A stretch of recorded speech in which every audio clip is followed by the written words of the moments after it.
Today is a big news day in the world of Magic the Gathering. Mark Rosewater has let us know that for the first time in Magic's history, we're going to be heading to the plane of Muraganda. On top of that, Wizards of the Coast has handed Magic the Gathering Online over to Daybreak Games. Magic. I am a wizard! History. I'm an old wizard! The Magic Historian. My bones hurt.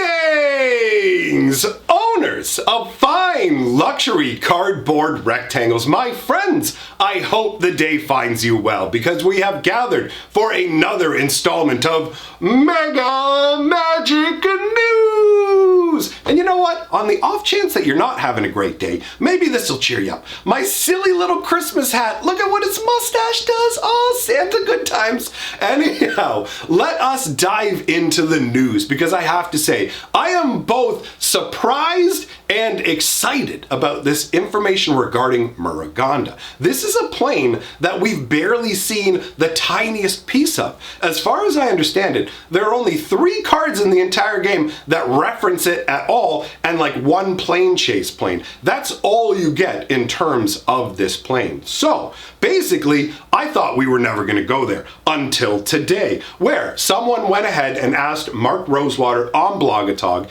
is this a when or if situation in terms of Muraganda? And if you don't know what that means, it basically boils down to if it's an if situation, that means are we going to get Muraganda, yes or no? If it's a when situation, yes, we're getting Muraganda, when are we going there? So Mark Rosewater responded that it is indeed a when situation as opposed to an if situation. And as I said, I found this pretty surprising because we have scarce details about Muraganda. It was originally introduced to us back in the days of Future Sight with some hilariously bad cards. Okay, the first one I'm going to show you is a terrible dinosaur that is 4 mana for a 5/5, and you can only cast it using mana from basic lands. So it's supposed to be, whoa, check it out, you got a 5/5 for 4 mana. Woo! Whoa, right home to mama about that one, right? Like, this card is genuinely super weak, but it gives you at least a tiny little peek into what Muraganda is about by showing you a dinosaur, right? Now, another card that gives you more of a glimpse into the world of Muraganda is the Muraganda Petroglyphs. And this is an enchantment that is centered around vanilla creatures. So if you notice, the idea behind it is really just, I mean, it's great with tokens, let's be real. A lot of tokens don't have abilities. So over time, people kind of gained some appreciation for this card. When it first came out, it was a bargain bin bulk rare style card, but it has over time gained some appreciation for people. And the idea of this is like you've got like ancient druid kind of tribal people making these ancient markings on the wall, and there's this nature magic kind of tied into it, right? So those are the 2 cards that we got to see from Future Sight that gave us our first glimpse of Muraganda. And then, as I mentioned previously, this also shows up in Strixhaven, right? So we talked about this in a previous video.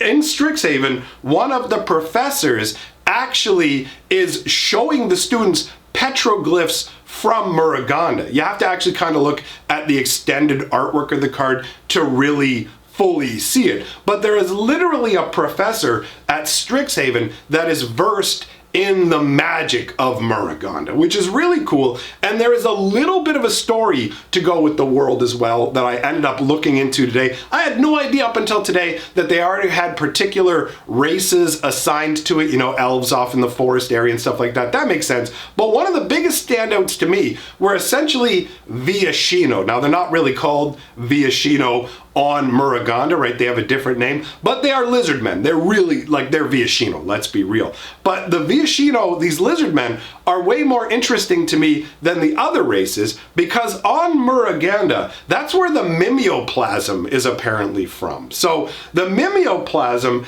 is this crazy beast that wanders around Muraganda, and the Viashino follow it because they believe that it's actually the key to the afterlife, right? So, I mean, I don't know how much of this is all going to get put together into the Muraganda set. Now, Mark Rosewater did specifically say that when the set comes along, you don't want to be expecting it to be a vanilla matter set. And if you're not really familiar with like a vanilla matter concept, vanilla is a creature with 0 abilities. So just a creature that has power and toughness, but literally no actual game abilities. So don't think of Muraganda as if it's going to be a vanilla matter set. It is going to be a prehistoric set, think like Ixalan with the dinosaurs and stuff like that, but regress it further backwards in terms of technology. Go super prehistoric,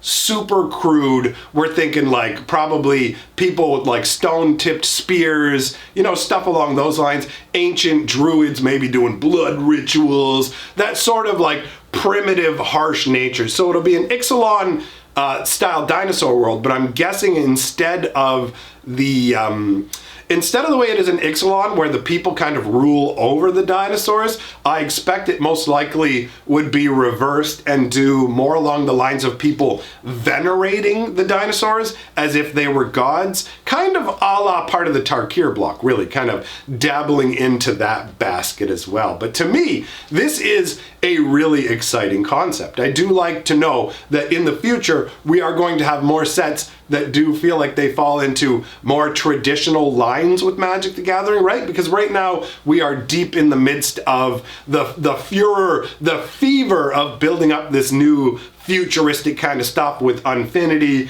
and Kamigawa. So it's nice to know that we will have sets that aren't all super high tech as well in the future. At least we'll have a mix of different options. So in terms of information about Muraganda, that pretty much sums it up. You guys now know pretty much everything there is to know about the entire plane, and it didn't take long to tell you. So let's move on to the next news item on the list. And this is a very curious one that feels like it could have a big impact specifically on MTGO, because Wizards of the Coast is now teaming up with Daybreak Games. So Daybreak Games is essentially going to be developing MTGO as like on a license from Wizards of the Coast, right? So they're not starting from scratch. They're not rebuilding a new MTGO. They're not bringing in a brand new team. Apparently what they're doing is they're taking the MTGO team and they are moving it under Daybreak Games, I guess. So I don't know if these employees are still employees of Wizards of the Coast, if they become employees of Daybreak Games, but to start with, they're keeping the same people. So the article says, you know, don't expect too much disruption to start with behind the scenes or whatever, but ultimately, I feel like this is going to lead to some major changes to MTGO, because let's be very, very real about it. MTGO isn't the same kind of setup that Arena is, and I think Wizards of the Coast is probably trying to find a way to turn MTGO more into something along the lines of Arena, right? Maybe by putting it under another company, they're going to be able to go, well, you know what, make all these changes that we want to see, and if people complain, they can complain to you, right? This could just be a way of Wizards shielding themselves from the complaints that will come as a result of the inevitable changes to MTGO. I mean, this could go a couple of different ways. If you want to be really cynical, this could turn into a trying to extract as much money as they can from you while giving you as little value in return proposition. Or it could theoretically turn into a situation where maybe all these older cards that are buggy are actually getting more attention. Perhaps by doing this, this other company that's now like licensed to handle the game is able to bring on more people. Like, I don't know how it works budget-wise and all this sort of thing. I mean, I'm more likely to lean towards the cynical and assume that this means that MTGO is about to get more expensive and overall less beneficial for its users, but that's, you know, I mean, by the way Wizards does things nowadays, that doesn't feel like the wrong way to look at things overall. But hey, if you want to look at it from a positive perspective and hope that it's going to make MTGO better, then there's always the chance, right? I mean, you never know, but ultimately I feel like this is most likely going to lead to new monetization pushes and changes in the way that MTGO functions. I really don't know what the cash flow side of things are like for MTGO, but I think just based on the amount that Wizards of the Coast advertises MTGO versus Paper Magic and versus Arena, that it really isn't something that they're very happy with. And it seems like one of the big pushes they want to make now is turning MTGO into a bigger multiplayer commander place. So they might be looking to have Arena as your go-to place for one-on-one Magic action and MTGO as your go-to place for multiplayer Magic. And if Wizards is actually focused enough on digital Commander as they are in physical Commander, it could actually lead to increased resources being spent on MTGO to make a better client. So ultimately, I don't know. My needle points towards the negative just because of experience, but I'm willing to admit it could turn out to be beneficial. Anyhow, that wraps up all the news I have to talk about with you today. Let me know your thoughts in the comments below, my friends. Thanks for coming by, and I will see you all in the next video.